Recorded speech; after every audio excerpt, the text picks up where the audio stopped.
अल्लाह ताला औरत के लिए गम क्यों नहीं चाहता? कुरान में कई जगह अल्लाह ने औरत से कहा गम ना कर।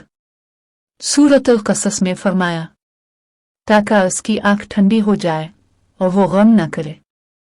सूरत मरियम में फरमाया गम ना कर, तेरे रब ने तेरे लिए नीचे पानी का चश्मा जारी कर दिया है। और सूरत अल अहज़ाब में फरमाया ताकि उनकी आंखें ठंडी रहें और वो गम ना करें। क्यों?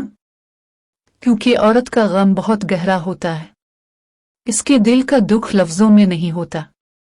गम उसके चेहरे की रौनक छीन लेता है, इसकी नींद, इसकी सेहत, हत्ता कि इसका सुकून छीन लेता है।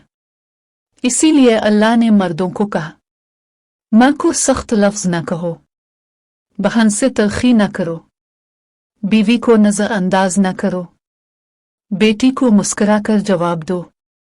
याद रखो, औरत को खुश रखना इबादत है। इसके दिल से निकली दुआ तुम्हें जन्नत के करीब कर देती है। औरतों के बारे में भलाई की वसीयत को संजीदगी से लो। सही बुखारी 3331।